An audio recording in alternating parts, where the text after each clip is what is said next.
இது ஏன் படம் இல்லை, இயக்குனரே வைத்த குற்றச்சாட்டு.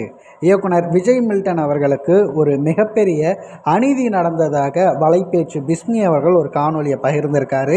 இதனைத் தொடர்ந்து இது ஒரு மிகப்பெரிய பேசுபொருளாக தற்போது இணையத்தில் வைரலாகப்பட்டிருக்கிறது.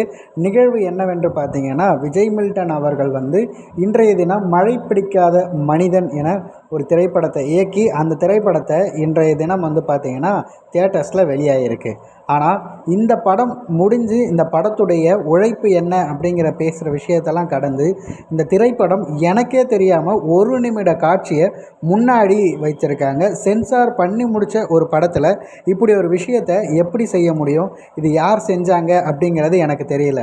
அதனால் ரசிகர்கள் ஆகிய உங்களிடம் நான் என்ன கேட்டுக்கிறேன் அப்படின்னா, முதல் வரக்கூடிய அந்த 1 நிமிட காட்சிகளை நீங்கள் தவிர்த்துடுங்க, அதை மறந்துடுங்க. ஒருவேளை இது இருக்குது அப்படின்னு ஏற்கனவே எனக்கு தெரிந்திருந்தால் அதற்கான திரைக்கதையை நான் மாற்றி அமைத்திருப்பேன் இல்லையா?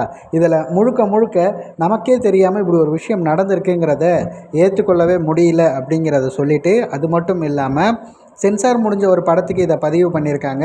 தியேட்டர்ஸ்க்கு வர அந்த நபர்கள் அந்த 1 நிமிடத்தை மறந்துட்டு நீங்கள் படத்தை பாருங்கள், கண்டிப்பாக உங்களுக்கு பிடிக்கும். இந்த நபருக்கான திரைக்கதை எழுதும்போதே அவர் யார் என்ன அப்படின்னு தேடி வர்றது, அவர் கூட எதற்கு சரத்குமார் வர்றார் அப்படிங்கிற எல்லா விஷயத்தையும் நான் எழுதியிருந்ததுக்கு இதையும் நான் சேர்த்து எழுதியிருக்க மாட்டேனா?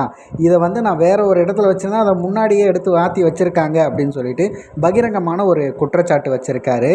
இதை ஒரு பக்கம் கேலி கிண்டலாக ரசிகர்களும் வராங்க. அவர்கள் கூறுவது என்னன்னா, எப்படி லியோ படத்திற்கு ஒரு ஃபேக் பேக் ஸ்டோரி இருக்குது அப்படின்னு சொல்லியிருந்தாங்க.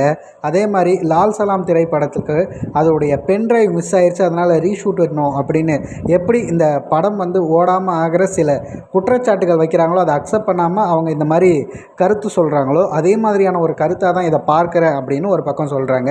நீங்கள் இந்த விஷயத்தை எப்படி பார்க்குறீங்க? அவர் சொல்கிறது உண்மையிலே நடந்திருக்கும் அப்படின்னு நம்புகிறீங்களா? இல்லை இவரும் திரைப்படம் பெருமளவுக்கான விமர்சனங்கள் நல்ல வகையில் வரவில்லை அப்படின்றதுக்காக இப்படி ஒரு விஷயத்தை பகிர்ந்துக்கிறாரா அப்படிங்கிறத கமெண்ட் பாக்ஸில் சொல்லிடுங்க.